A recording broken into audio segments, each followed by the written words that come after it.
De los 22 países de Iberoamérica, 22 exigen agotar la citación procesal en todas las materias en papel en las manos de la persona. Eso implica que en Venezuela, porque en el resto de Iberoamérica sea así, tenga que ser así.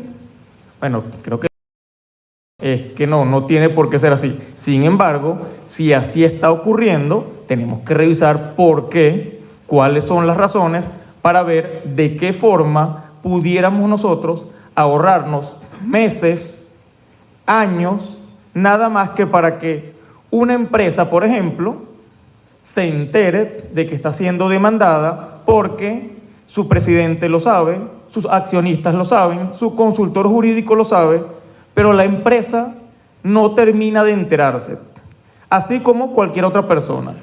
¿Quiénes de aquí, por ejemplo, compran periódico impreso? ¿Cuándo fue la última vez que lo compraron? Digamos, esta semana, ¿quién compró un periódico impreso?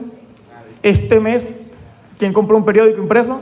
Ok, una persona, mi papá que está aquí en el público. Ok, compró un periódico impreso. Además de él, ¿alguien compró un periódico impreso? Ok, en este año, el año pasado, ¿alguien ha comprado un periódico impreso? Ok, tal vez alguien para efectos de un cartel, a lo mejor, posiblemente. Y es que se considera que notificar, citar, la primera vez que alguien se va a enterar que hay un proceso en su contra, utilizando el correo electrónico, Instagram, Facebook, cualquier red social, es la mayor abominación procesal que se ha visto en la historia de la humanidad. Es decir, es una violación constitucional gravísima, porque aquí nadie conoce qué es Gmail, jamás, nunca lo habíamos escuchado. Hotmail no tengo ni idea, creo que alguien de los 90, por ejemplo, puede haberlo utilizado, pero no tengo idea qué es eso. Instagram me suena, pero no lo utilizo. Y Facebook tampoco sé qué es, jamás lo he visto. Entonces, es más garantista citar a una persona por la prensa escrita en el periódico 123 que se creó para citar en alguna localidad, que citar, por ejemplo, por TikTok, por Instagram o por alguna otra red social. Es cierto que de aproximadamente 20 normas que tienen referencia a la citación procesal en el país, aproximadamente un 30% prevén expresamente la posibilidad de hacerlo por medios telemáticos. Estamos hablando de los años 80, Ley de Amparo sobre Derechos y Garantías Constitucionales, no porque lo previera la Ley de Amparo, sino porque la Sala Constitucional interpretó histórico progresivamente que cuando se decía que se podía notificar por fax, por ejemplo, en los años 2000 ya no se hablaba tanto del fax, sino, por ejemplo, se debía utilizar el correo electrónico. Ley Orgánica Procesal del Trabajo, Ley Orgánica de la Jurisdicción Contencioso Administrativa, Ley Orgánica del Tribunal Supremo de Justicia, Código Orgánico Procesal Penal. Son las normas que expresamente hacen referencia a la posibilidad de citar y notificar por medios telemáticos. En algunos casos pudiera haber alguna prelación, pero en la mayoría de estos no lo hay. Claro, tenemos un 70% de normas con referencia a la citación procesal que hablan o regulan expresamente la citación personal como aquella entendida que tiene que ser en papel, para lo cual se requiere comprar papel. Por ejemplo, de los que están aquí, ¿quiénes son jueces? Levanten la mano, por favor. ¿Son o han sido jueces? Ok. ¿Quiénes trabajan o han trabajado en un tribunal? Ok. Un aproximado, en sus experiencias, ¿una resma de papel al mes es suficiente? Levante la mano. ¿2 resmas de papel al mes son suficientes? ¿3 son suficientes al mes? No, bueno, ya vamos por 1500 hojas más o menos. Y eso es si nadie se equivocó imprimiendo.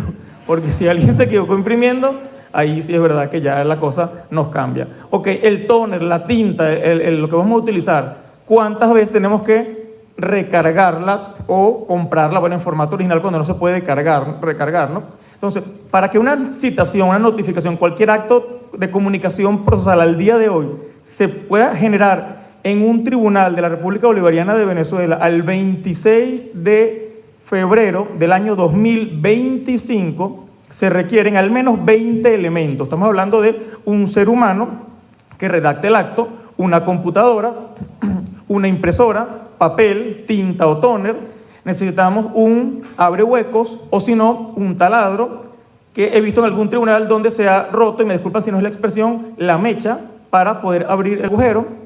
Luego necesitamos una aguja o o algún alambre, también lo he visto, o simplemente la vieja técnica, siempre digo que voy a preguntar esto y siempre se me olvidó olvidar, del punto de cruz. Es la única técnica de costura de tejido que conozco. Seguramente habrá otras, solo conozco el punto de cruz, que alguna vez lo he escuchado. Quien teje seguramente podrá decirlo. Pues espero que alguien que esté viendo la ponencia algún día me diga, mira, existen estas otras técnicas para hacerla. Bueno, hay que saber cómo coser el expediente.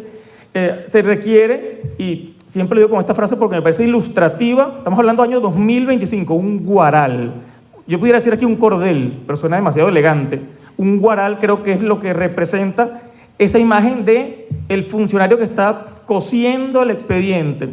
También podemos requerir una engrapadora con grapas, pues obviamente. Necesitamos un vehículo, combustible para ese vehículo, y me han comentado en alguna oportunidad cuando nos intercambiamos ideas sobre por qué no se realizan en mayor medida las audiencias, por ejemplo, penales con detenidos en horarios de la mañana. Bueno, se me han dado respuestas como, por ejemplo, para que los funcionarios puedan salir, los funcionarios de custodia, por ejemplo, para que el cuerpo de policía, es decir, los cuerpos de seguridad puedan asistir, son seres humanos que obviamente tienen que trasladarse hasta el lugar en que se va a practicar el traslado y tienen que haber comido también para que eso se realice. Entonces, cosas tan simples como un desayuno. Estoy hablando de esto, o sea, fíjense, estamos hablando de justicia digital y fíjense lo que estamos hablando. Una engrapadora, un guaral, una aguja, son necesarios para que un tribunal al día de hoy, 2025, pueda funcionar. Es decir, se requiere el combustible, se requiere el traslado. Todo eso se minimiza el uso de tecnologías de información y comunicación. En el año 2006, Héctor Peñaranda, que hoy día está jubilado, inició, hasta donde yo tengo documentado, y siempre que estoy en una audiencia lo pregunto y les pregunto igualmente a ustedes, es la primera persona que realizó una audiencia procesal telemática. Estamos hablando del año 2006, hace casi 20 años, con Messenger de Hotmail, con su propia laptop, con un sistema de sonido, con un proyector.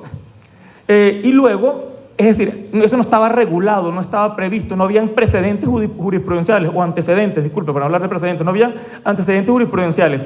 Esas sentencias siguen estando vigentes, nadie las ha impugnado, nadie las ha anulado. Las decisiones, comentaba la doctora Ana Calderón, hasta donde yo sé, bueno, ya me lo acabo de comentar, nunca fueron impugnadas, nunca fueron analizadas. Nunca fueron nunca fueron anuladas.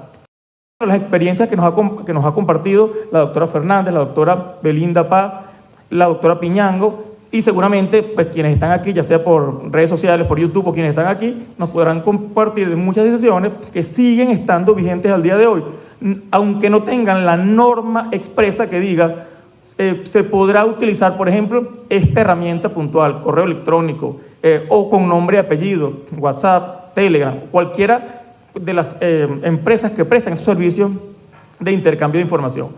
¿Qué es lo idóneo? Contar con un sistema especial del Poder Judicial, con servidores del Poder Judicial, servidores informáticos, con sistemas de electricidad que presten respaldo para el Poder Judicial, con sistemas de enfriamiento para los sistemas de almacenamiento de datos del Poder Judicial, con bases de datos para el Poder Judicial, con firmas electrónicas certificadas que utilice el Poder Judicial. Todo esto adquirido por el Poder Judicial y entregado a los servidores públicos, es decir, a los tribunales, es decir, que los dote el Poder Judicial. Es decir, y en ese camino el Tribunal Supremo de Justicia ha venido andando jurisprudencialmente desde el punto de vista de regulaciones normativas, y también incluso se creó la Comisión de Digitalización. Es decir, no es que puede ser que me interese, es que el Tribunal Supremo dijo, me interesa tanto el tema que uno de los miembros del tribunal, en este caso está aquí con nosotros en primera fila, por ejemplo la magistrada Michelle, es la encargada de esta función, nada más y nada menos magistrada, de esa función. Y en todo caso le encanta y lo hace con mucho cariño, con mucho impulso. Bueno, una prueba de esto es que está aquí con nosotros, escuchándonos e intercambiando ideas.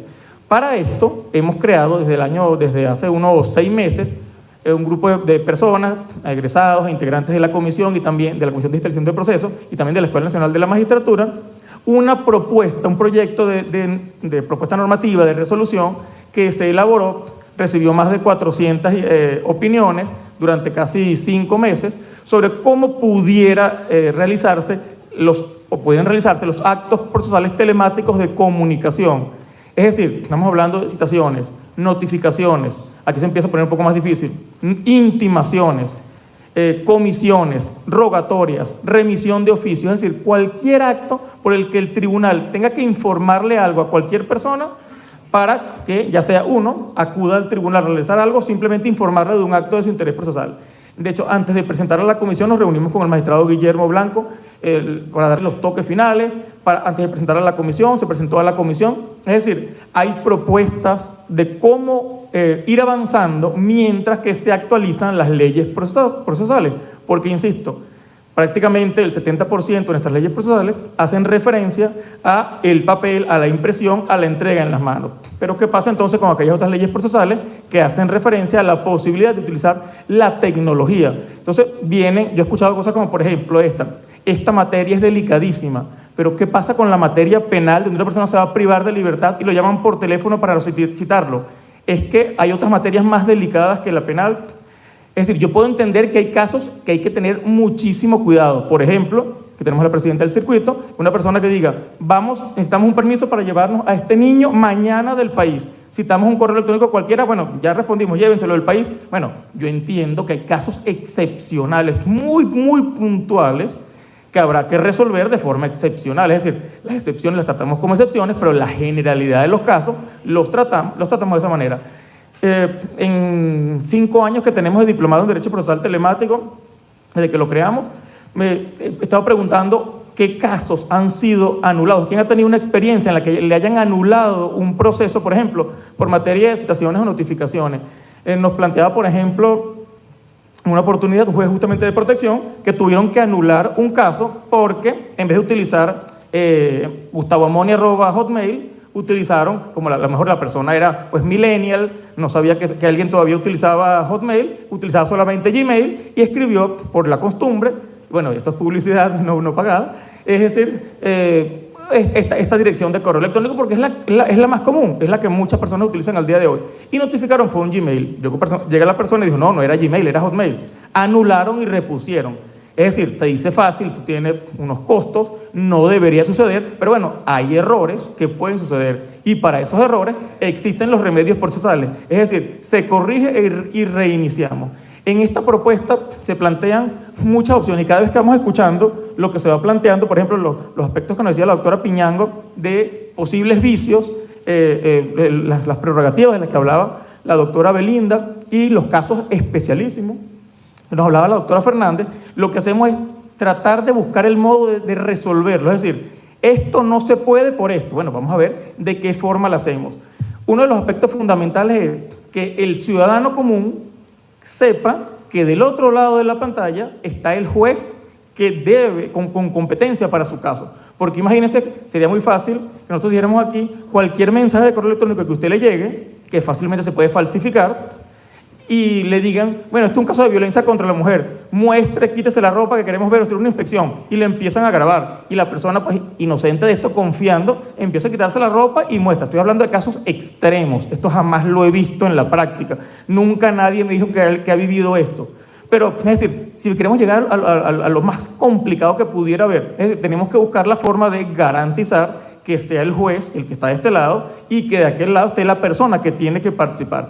Hay muchas formas de identificar a alguien a distancia. Por ejemplo, con firma electrónica certificada. Tenemos 25 años de una ley que está vigente y en 2022 la Sala Constitucional dijo con carácter vinculante y se publicó en Gaceta Oficial en el 2023. El decreto ley sobre mensaje de datos y firma electrónica es obligatorio, tiene carácter procesal. Dice, miembros del sistema de justicia, jueces, abogados, quien quiera que participe en el sistema de justicia, utilice el decreto ley sobre mensajes de firma electrónica. Vamos a hacer algo. ¿Quién de aquí no le importa lo que diga la Sala Constitucional? Levante la mano. Si la Sala dice, haga esto, no me importa, no lo voy a hacer. Entonces, es decir, la Sala está diciendo de forma vinculante. No es Gustavo que le está ocurriendo esto, no es, voy a ser un poquito más coloquial, no es Belinda, no es María Gabriela, no es Natanael, que viene al final, pues, con un tema que todos estamos esperando, un poco de las propuestas de cambio del CPC, tiene esa enorme responsabilidad, pues, Natanael, y le agradecemos muchísimo, pues, la presencia. Es decir, no somos nosotros quienes lo estamos planteando, es la Sala Constitucional en una sentencia que dijo además, esto es vinculante y lo publicó en la Gaceta Oficial. También dijo, la ley de infogobierno es aplicable en el ámbito procesal. Es decir, ya no solamente tenemos las leyes procesales que todos conocemos, CPC, COP, ley orgánica de la jurisdicción, todas esas leyes procesales, sino que también dijo, el decreto de ley sobre mensajes de datos y firma electrónica, utilícenlo. En la ley de infogobierno, utilícenlo. Y es de carácter vinculante, lo decía la doctora Leivis al inicio es la sentencia 1248 del 15 de diciembre de 2022. La doctora Leivis, así como la doctora Calderón, ambas son egresadas del Diplomado en Derecho Procesal Telemático. ¿Y qué hacemos aquí? Debatir sobre lo que está sucediendo y cómo con lo que tenemos podemos utilizar la tecnología. Para ello, y con esto cierro porque pudiera quedarme aquí muchísimo tiempo, como pueden ver, estamos muy emocionados por lo que está ocurriendo, y cuando yo escuchaba a la doctora Fernández, a la doctora Leivis, a la doctora Calderón, conociendo sus experiencias en materias digitales, yo estaba ahí flotando, elevado pues, en el más allá, porque esto es lo que queremos, que es lo que quiere cualquier abogado que esté en el libre ejercicio. Que esté, por ejemplo, como yo me encontraba ayer en la Colonia Tovar, y me conectaba aquí en mi teléfono y podía revisar el expediente. Me hubiera gustado, o sea, me gustaría que eso existiera. O si me vencía un lapso y tenía que enviar un escrito, bueno, que pudiera enviarlo por aquí. Simplemente, y digo por aquí porque de acuerdo con la Organización de las Naciones Unidas, una encuesta que viene haciendo cada 2 años en materia de gobierno electrónico dice que en nuestros países, al menos en Latinoamérica, es más fácil comprar un celular nuevo, actualizarse con un celular nuevo, que actualizar una laptop. Mi teléfono es del año pasado, pero mi laptop es de hace 5 años.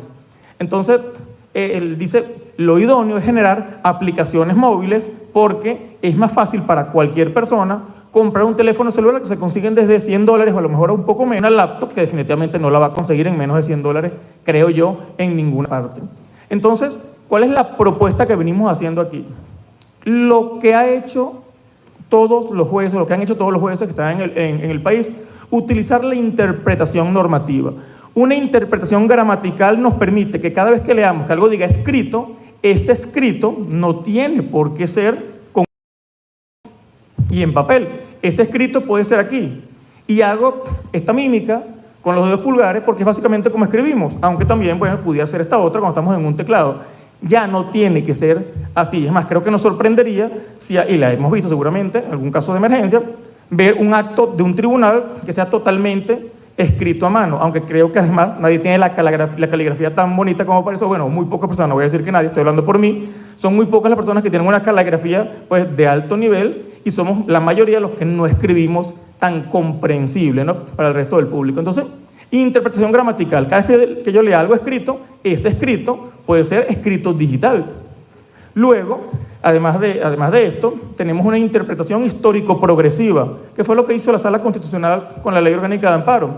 Es decir, si la norma se refiere a fax, bueno, y hoy día utilizamos correo electrónico, entendamos que el amparo lo podemos notificar por medios electrónicos, pero es que hoy día también utilizamos redes sociales. ¿Por qué no? Si existe la mensajería directa, yo no puedo recibir una notificación por Instagram o por cualquier norma que yo o por cualquier red social que yo normalmente utilice.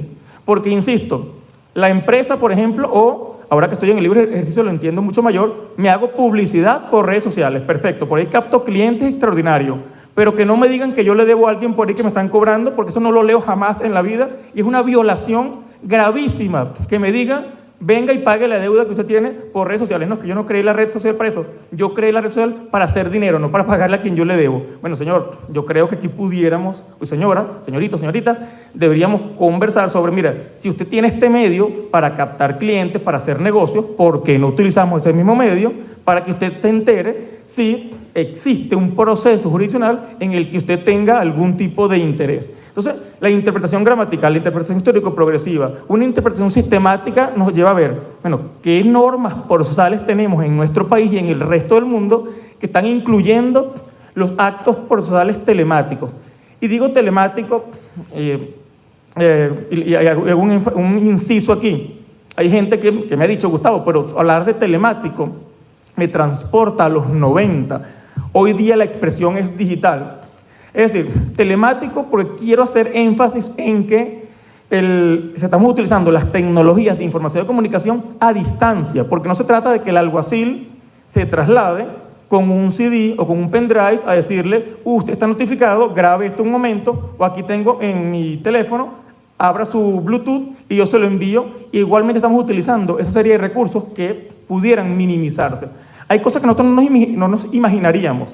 En 2018 estuvimos recorriendo pues, el país con estos actos, con actividades de derecho procesal telemático, y en Mérida y en Deltamacuro nos dijeron, fueron 2 casos, fueron los únicos 2 estados de 8 o 10 que visitamos, donde preguntábamos, ¿usted cree que una citación con un dron sería posible? Es decir, que venga el aparatico volando con el papel, ya sea enrollado, como sea, y se lo entregue a la persona.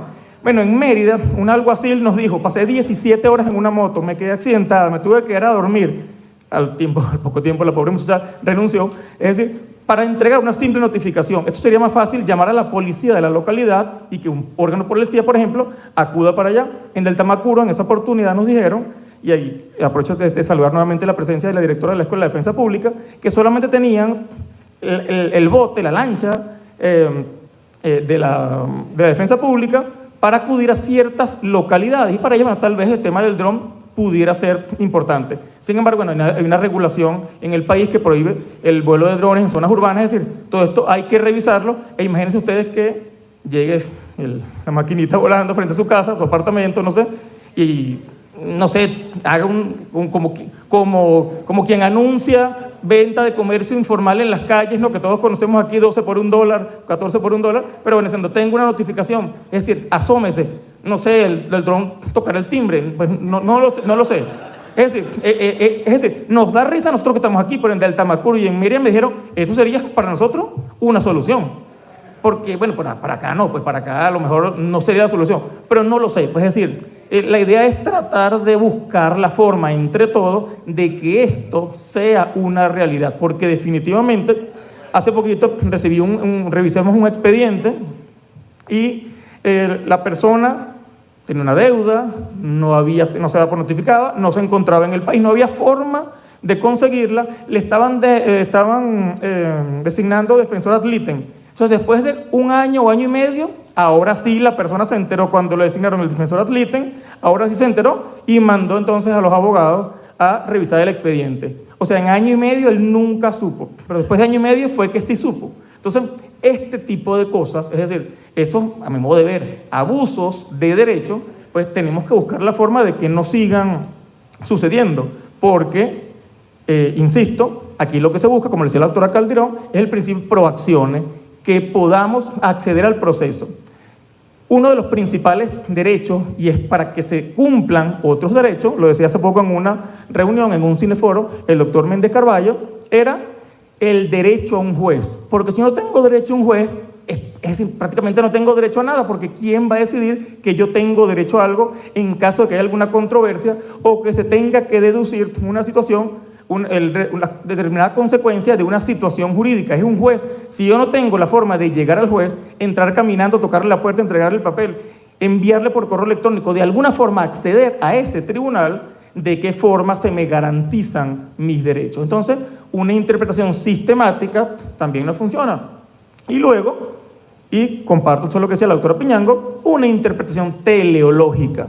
El legislador creó normas procesales para que nadie pueda acceder, para que sea lo más complicado posible y para que dure años. Hace poco, una persona, no voy a decir quién porque no se trata de una denuncia, sino simplemente una reflexión académica, planteaba que en materia laboral ya no se podía hacer más nada luego de la primera audiencia, sino que tenía que esperar, sin que se hiciera más nada, 4 meses para luego continuar el proceso, porque el proceso laboral estaba establecido de esa manera, para que se paralizara por 4 meses, que es la fase de mediación, para que después de 4 meses se reiniciara. Yo les dije, mira, estoy segurísimo, sin haber hecho ninguna especialización en Derecho Procesal del Trabajo, que esa no fue la intención, ni siquiera de quien entiendo que fue el creador de esto, el doctor Omar Mora, con su tesis doctoral. Entiendo que la Ley Orgánica Procesal del Trabajo nació de allí. Estoy segurísimo que cuando el doctor Mora quiso que esto avanzara, que fuera un proceso más ágil, no fue para decirle, lo paralizamos por 4 meses a ver si llegan a un acuerdo. Pero si no llega a un acuerdo, el juez ni lo va a impulsar, ni vamos a llamar a nadie, sino que se paraliza el proceso.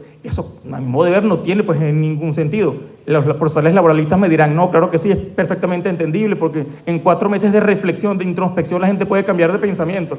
No lo creo, pero bueno, es decir, eso fue lo que se me planteó. Entonces, una interpretación teleológica nos va a llevar a entender que la citación procesal es posible, porque ya ha existido, porque hay antecedentes. Por supuesto, en esta propuesta estamos planteando todas las formas posibles de comprobar la identidad. Por ejemplo, que se verifiquen otros sistemas en los que ya alguna de las partes se haya inscrito. Estamos hablando de entidades bancarias, carné de la patria, instituciones como la que planteaba la doctora Piñango. Es decir, cualquier medio por el cual se pueda verificar si esa dirección realmente es de una persona y si es de uso frecuente. Que se inventó, no, eso está hace 25 años en el decreto de ley sobre mensajes de datos y firma electrónica, que, como les digo, la Sala Constitucional en el 2022 dijo, esto se va a utilizar de aquí en adelante en materia procesal. Esta es una norma procesal, es decir, al día de hoy cualquier persona tiene que leer el COP y el decreto de ley sobre mensajes de datos y firma electrónica más la ley de infogobierno, el CPC y estas normas, la ley orgánica de la jurisdicción y estas normas. Es decir, cada una de las leyes procesales con estas normas de actualización procesal. En definitiva, recuerdo e insisto en las palabras de la doctora Belinda Paz, hay que tener mucha prudencia. Tampoco se va a generar simplemente el uso de la tecnología para parecer de vanguardia. Mira qué actualizado estoy, cómo yo utilizo cualquier norma, por ejemplo, cualquier instrumento que cueste mucho dinero o que desde una sola de las partes se pueda borrar todo lo que está archivado sin que a la otra le quede constancia de nada. Porque al final, si un proceso va a ser digital o se va a tramitar por un procedimiento digital, tiene que haber un lugar en el que se va a almacenar. Y esto es tal vez uno de los aspectos más difíciles desde el punto de vista económico, la creación de un expediente judicial digital.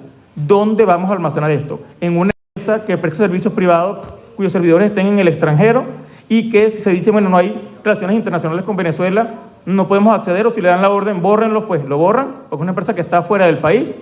En una empresa privada dentro del país, la ley de infogobierno establece que el servicio en la nube, que es simplemente una base de datos que no manejas tú, sino que lo maneja otra persona que está en otro lugar, solamente podrán ser utilizados por el Estado siempre que estén bajo su exclusiva administración y control. O sea, habría que ver si la existencia de nubes para el Poder Judicial pudieran estar de algún modo encriptadas o con suficientes garantías, que vamos con otro tema que es la ciberseguridad, para poder ser manejados por el Poder Judicial.